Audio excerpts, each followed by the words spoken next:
O Senhor esteja convosco. Proclamação do Evangelho de Jesus Cristo, segundo João. Glória a vós, Senhor.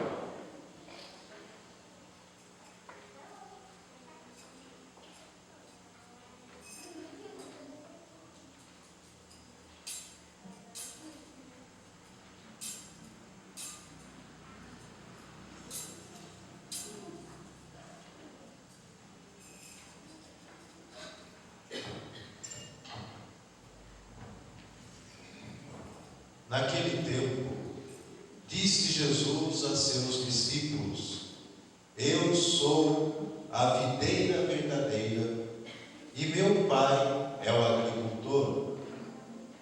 Todo ramo que em mim não dá fruto, ele corta, e todo ramo que dá fruto, ele o limpa, para que dê mais fruto ainda. Vós já estáis limpos, por causa da palavra que eu vos falei. Permanecei em mim, e eu permanecerei em vós. Como o ramo não pode dar fruto por si mesmo, se não permanecer na videira, assim também vós não podereis dar fruto, se não permanecerdes em mim. Eu sou a videira e vós os ramos. Aquele que permanece em mim e eu nele, esse produz muito fruto, porque sem mim nada podeis fazer. Quem não permanecer em mim será lançado fora como um ramo e secará. Tais ramos são recolhidos, lançados no fogo e queimados. Se permanecerdes em mim, e minhas palavras permanecerem em vós, pedi o que quiserdes, e vos será dado. Nisto meu Pai é glorificado, que deis muito fruto, e vos torneis meus discípulos. Palavra da salvação. Glória a vós, Senhor.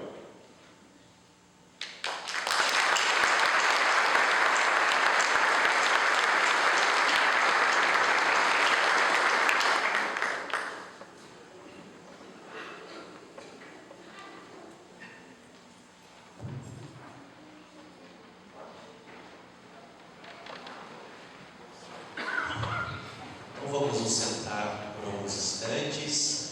Caríssimo diácono Rafael, queridos irmãos, queridas irmãs, primeiramente eu quero manifestar a alegria de vir aqui, não é? O Padre André me convidou para vir então celebrar o santo sacrifício da missa. Ele está lá celebrando no Santuário São Judas Tadeu, né, na minha paróquia, e eu vim então aqui para rezar para vocês com muito carinho. Me alegro com a alegria de vocês, ao perceber a igreja repleta, graças a Deus, não é? E vocês participando da festa do padroeiro, não é? Vivendo a vida de comunidade, inseridas no mistério salvador, Cristo Jesus, e que por sua vez, o seu sacrifício eucarístico nos dá a certeza de vida eterna. Frutos, vamos meditar daqui a pouquinho, exatamente os frutos que Deus espera de nós. Que na verdade os frutos são atos de amor, tendo em vista a vida eterna, nada mais do que isso. Por isso é que é muito difícil, meu povo querido, hoje em dia as pessoas entenderem, não é? Que este mundo, eu gosto de falar isso, porque eu preciso ouvir isso. Eu sempre digo às pessoas que tudo que eu prego para mim mesmo, não é? Na verdade tudo que eu prego é porque eu tenho que me converter. Eu não estou pregando para o Zé, para a Joana, eu estou pregando para mim. Porque eu preciso me converter e ao mesmo tempo eu preciso me lembrar ou lembrar-me que este mundo é tudo passageiro, tudo, absolutamente tudo que temos, tudo que somos. Claro que não podemos então, por isso, entrar em depressão, ficar desesperado ou de repente até querer se matar, já que vai acabar, então vamos acabar logo, né? Não, nada disso, né? Nós temos que lutar enquanto Deus nos der vida, mas este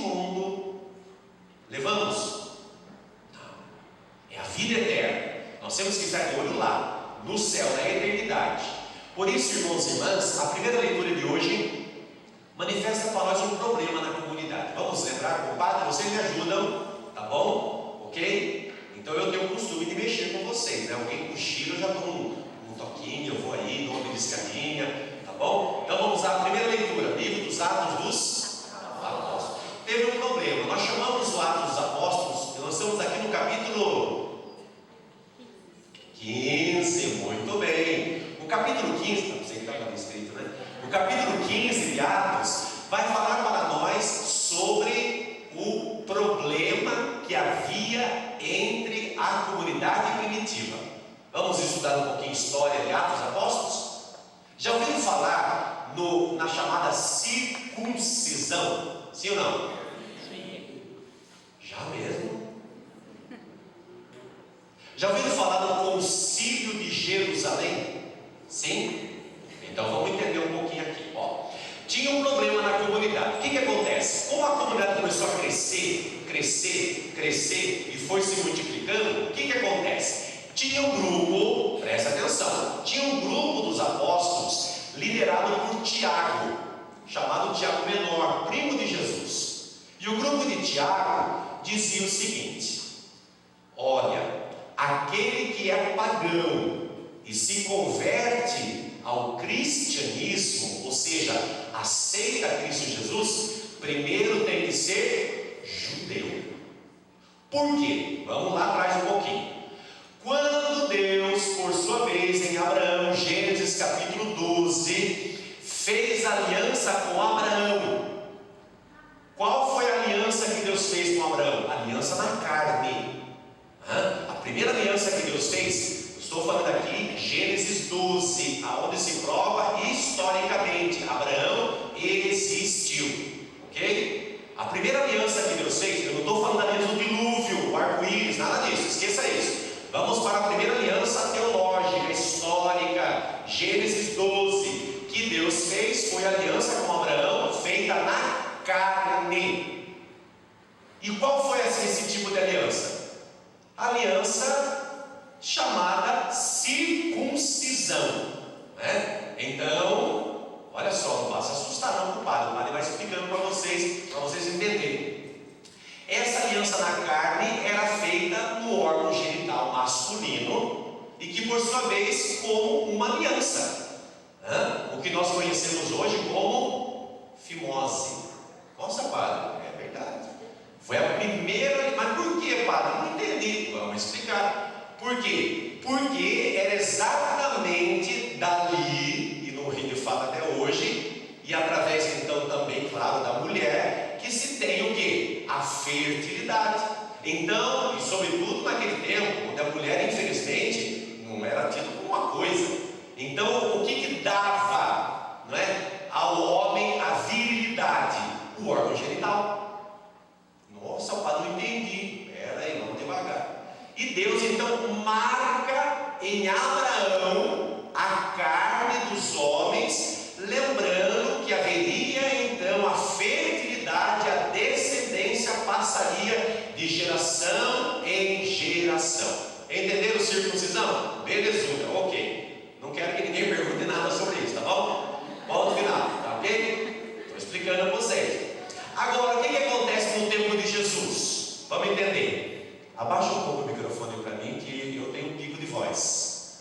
Então, o que acontece no tempo de Jesus? Quando os apóstolos começam a pregar, e aquele povão, abaixou demais, meu filho. Eu uso o meu termo, eu uso um justo meio, né? Belezura.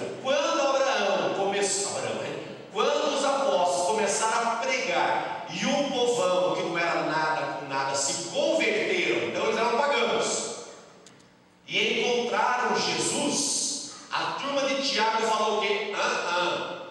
Primeiro tem que passar pela aliança de Abraão, para depois ser cristão. Estão entendendo? Então é pagão, não é nada, o zero à esquerda. Então primeiro você vai ter que ser o que mesmo? Circuncidado, uma aliança de Abraão, judeu, para depois você ser cristão. Turma de quem que falava assim mesmo? Tiago, primo de Jesus. Muito bem, agora tem a turma de Paulo. A turma de Paulo, de Barnabé, dizia o seguinte: não, Tiago, você está errado. Quem é pagão não precisa ser judeu, circuncidado, aliança de Abraão, mas já pode ser o que direto? Cristão. Aí, Tiago, você está errado, Paulo. Não. É pagão, vai ter que ser judeu para depois ser cristão. E Paulo, não, Tiago. Se é pagão, já pode ser cristão direto. Surge o primeiro problema na comunidade. A primeira zica na comunidade. Aqui não tem, né? Graças a Deus, né? Olha que bênção, o Padre André está na paróquia maravilhosa. Aqui não tem. Na São Judas eu estou descobrindo agora, né? Depois de um ano de lua de mel, começa a vir os probleminhas. Nós vamos se ajeitando, se adequando. Mas, ou seja, começam os grupinhos, né? Que divergem, que discordam, que grita mais alto, que de repente agrada o padre, que desagrada o padre, que faz careta por costa do padre, e fala esse, agrada a mãe do padre, agrada o diácono, e assim nós vamos caminhando. Então, existiam dois grupos. Quem eram os grupos? A turma de Tiago e a turma de Paulo. Muito bem, você vai me perguntar o quê? Padre Pedro. Vamos explicar a história de São Pedro. Então surge o primeiro problema. O que Paulo pensa então quando surge esse problemaço? Você pode pensar assim, olhando para o padre: mas padre, que problema bobo. Se tinha uma coisinha no negocinho e se é judeu e se é cristão, qual o problema? Para eles era demais. Por quê? Porque o judeu leva a risco a lei. A lei. Então Paulo, que era um judeu até admirável, Paulo dizia: não, larga mão, não precisa ser judeu não, já é pagão, vai ser cristão. Já não, você é pagão, tem que ser judeu para depois ser cristão. Muito bem, então vamos levar para os apóstolos. Eu sei que Tiago era apóstolo, mas ele não decidia sozinho. Eles levaram para o grupo dos 12. Levaram para os apóstolos.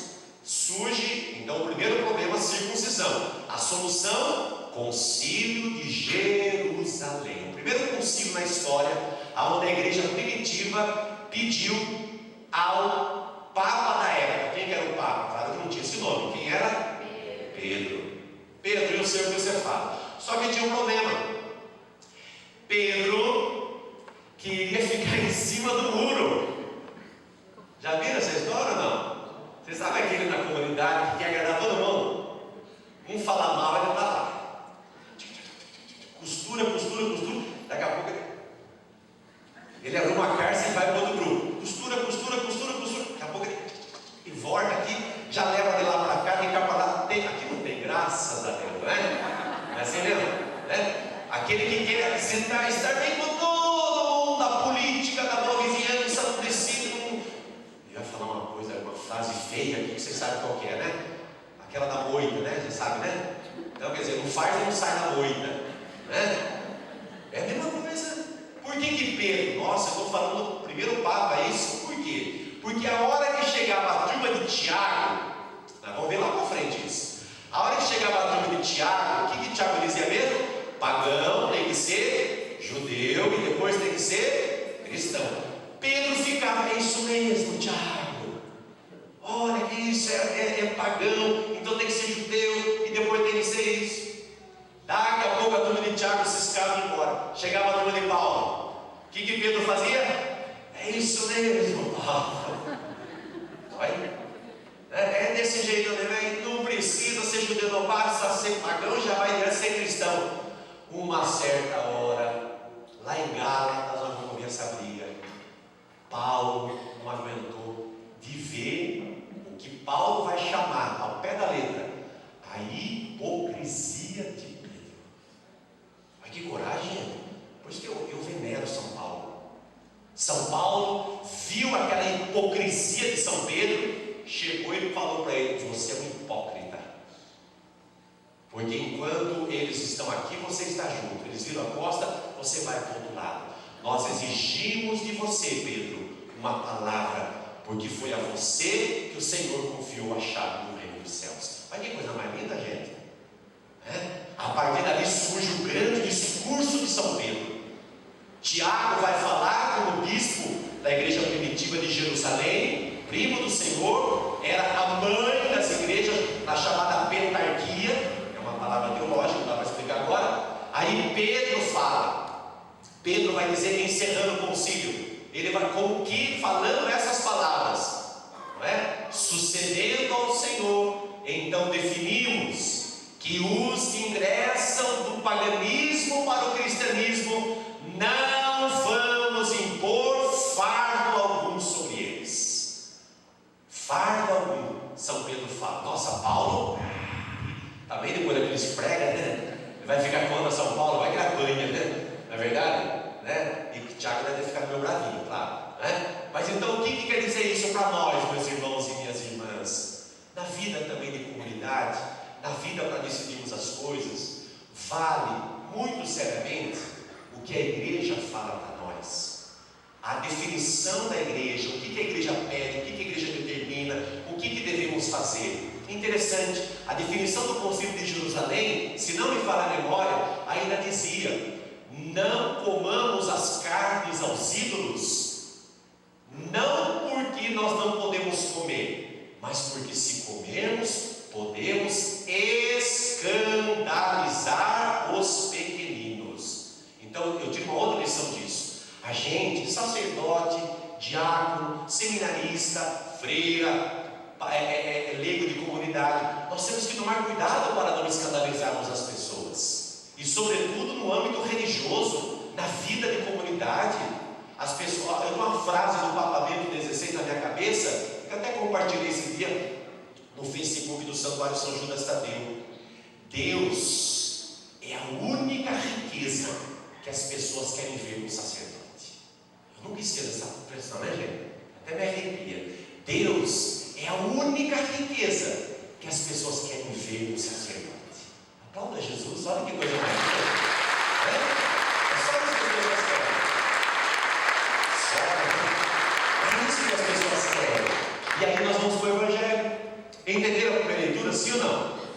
Ufa, graças a Deus, que bom, que bom, que bom. O Evangelho de hoje, meus irmãos e minhas irmãs, nós temos que entender duas coisas. A primeira delas é o seguinte: quando nós lemos, proclamamos o Evangelho dos sinóticos, nossa, que palavra é essa? Vamos explicar para vocês, não é? Os sinóticos são os 3 livros: Mateus, Marcos e Lucas. Por quê? Porque são os evangelhos que têm a mesma visão, não é? Sim, mesma, óptico, ou seja, visão, a mesma visão. Esses 3 evangelhos, eles vão colocar o quê? Que Pentecostes, e depois em Atos, São Lucas escreve isso, ele vai acontecer quantos dias depois da Páscoa? 50 dias, ok. São Lucas vai dizer que 50 dias depois da Páscoa acontece o Pentecostes. São João não. Na literatura de São João, ele vai dizer que Pentecostes acontece no mesmo dia da ressurreição. No mesmo dia. Certo? Não é para onde eu fico? Como é que eu fico? Com as duas. O problema não é se vai ser 50 dias depois, 10 dias depois, no mesmo dia, daqui. Por quê? Porque a questão não é o tempo, a questão é o Espírito Santo, que vem sobre a igreja, que vem sobre nós. Então, aonde o padre quer chegar quando fala do discurso de hoje? Nosso Senhor começa a preparar os discípulos para a hora derradeira. Qual que é a hora derradeira para São João? Eu estou apontando, é só falar. Qual que é a hora derradeira para São João? Oh, meu Deus do céu, vocês devem estar cochilando no banco. Qual que é a hora derradeira para São João? A cruz. A cruz. A cruz é a hora da glorificação. Lembra domingo? O que o Evangelho domingo falava? Quando Judas sai do cenáculo e o Senhor então fala sobre o mandamento do amor. O que o Evangelho falava 3 vezes? A glorificação de Jesus é o quê? A cruz. Só que nós queremos um Jesus de que jeito? A gente quer a glória, mas a gente não quer a glória da cruz. A gente quer o que? A glória do quê? Simples. Quem quer ir para o céu? Diga eu. Desse jeito, pelo amor de Deus, gente do céu. Quem quer ir para o céu? Diga eu. Isso mesmo, muito bem. Mas quem quer morrer? Diga eu. Eu não quero lá, quer nada. Ninguém quer morrer. Quem quer morrer está louco. Imaginou se o padre na pergunta, eu ia perguntar, eu ia perguntar, mas eu sei que não dá risada. Quem quer que você lê hoje? Hoje! Imaginou ou não? Deixa eu confessar primeiro, né? Comungar, os seus defeitos.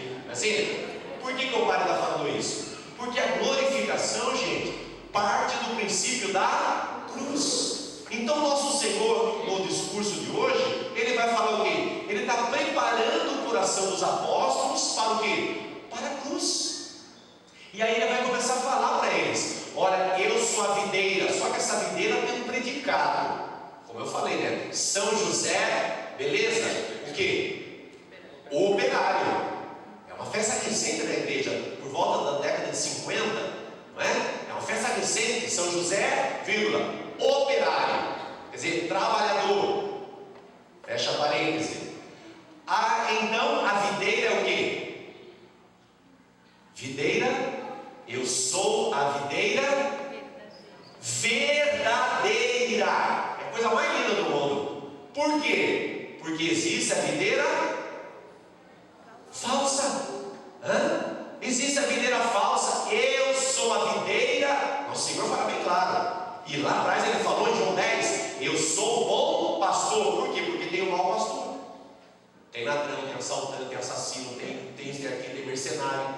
Então vamos lá. Eu sou a videira verdadeira, vocês são os ramos. Só que, meu povo querido, meditava lá em casa com os meninos, né? Quando a gente fala de videira, quando a gente fala de pedra, aqui para nós, ocidentais, é uma coisa, desculpe da palavra, insignificante. Quem daqui vê todo dia uma parreira de uva no fundo do quintal? Um ou outro, olhe lá ainda. O judeu não. Todo judeu cresce vendo parreiras de uva. Todo judeu cresce vendo na sua frente pedras e toneladas de pedras. Então, para Jesus falar de videira, para Jesus falar de uva, para Jesus falar de ramos, era a vivência dele. É que nós não entendemos pela cultura ocidental, mas em Jesus a gente vai entender que se nós não estivermos ligados nele, não tem fruto. E qual que é o fruto que Deus espera de nós? Eu falei no início da pregação.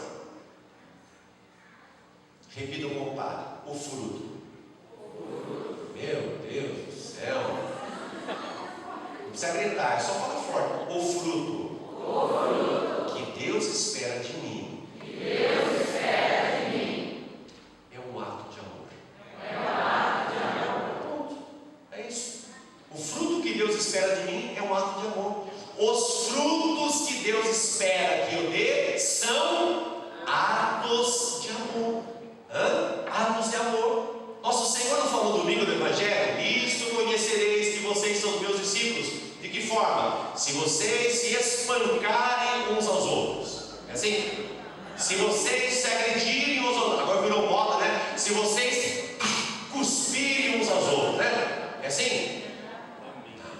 Nosso Senhor falou: nisto conhecereis, se vocês amarem uns aos outros. E aí a gente entende os atos de amor.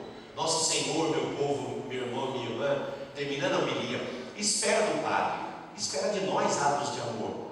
Mas os atos de amor, eu vou falar de novo, para nós ocidentais, língua latina, português, Brasil, quando fala amor, é muito reduzido. O amor da Escritura Sagrada é muito mais do que simplesmente amor. Ontem eu meditava na comunidade que eu fui rezar sobre paz, uma palavrinha tão simples, né? Então, o que Jesus pede para nós, não é? São atos de amor. Quando a gente medita sobre paz, na língua portuguesa é paz, mas na língua semítica de Jesus é muito mais do que paz. Na língua de Cristo Jesus, na tradução grega, hebraica e tudo mais, amor é muito mais do que amor. Amor, gente, eu meditei domingo com o meu povo, significa gratuidade. Amor significa reciprocidade. Amor significa o máximo, sacrifício. Aí a gente volta para o início da missa. O que o padre disse quando então começamos a participar da missa? Você veio para o Calvário. Você veio no Calvário. E veio no Calvário de que jeito? Dá para vir no Calvário pelado? Desculpe, dá para ver? Está um friozinho. Adoro frio, nossa senhora. Esses são os 4 meses que eu entro em êxtase. Porque eu vibro com o frio. Eu tenho desespero no calor, mas fazer o quê? A gente aguenta com penitência, né? Mas para dizer o quê? A gente aprender a beber desse Calvário, a viver desse Calvário, a participar desse Calvário. Não tem como eu estar no Calvário pelado, não tem como eu estar no Calvário conversando, fofocando, mascando chiclete, enfiando o dedo no nariz e vai por baixo e vem por cima, e cutuca o outro, e mexe com o outro, e abre a boca e dorme, e cochila, e fica lampeirando pela igreja, e fica fofoqueando, e tem a turma que tem formiga por debaixo, e vai para lá e vem para cá, e mexe, e criança que grita, e quer chupeta, e a mãe enfia na boca, e volta para lá, e vem no banheiro, e o pessoal que conversa, e a turma da música que afina o instrumento, e a turma de trás que mete para cá. Você está no Calvário. Você está participando do ato de amor mais importante da face da terra. E adivinha quem está de joelhos nesse ato de amor? Nossa Senhora. Nossa Senhora está ali. No maior ato de amor. Ela está aqui de joelhos. Daqui a gente não enxerga. São José deve estar também, claro. É São José, esposo dela. Aonde ela vai, ela deve levar o marido junto, claro. Que dúvida. Os anjos estão aqui. Então, meu irmão, minha irmã, eu termino, comecei a homilia lá em nome do Pai e termino agora. Participemos desses atos de amor. O fruto que Deus espera de nós são atos de amor. E por excelência, a Santa Missa. E para terminar de verdade agora, não se esqueçam disso. Não se esqueçam. Os atos de amor pelo qual eu adoro nosso Senhor Jesus Cristo tem que ser alimentado em mim. Tem que ser alimentado. Eu tenho que alimentar, eu tenho que vibrar, eu tenho que querer. Eu disse esses dias no São Judas, eu tenho que cooperar com a graça de Deus. Eu tenho que cooperar, dar a minha contribuição, não é dinheiro não, mas dar o meu querer com a graça de Deus. Eu tenho que dar o meu sim, eu tenho que trabalhar para a comunidade, eu tenho que fazer com o povo trabalhando, o povo assistindo, o povo participando.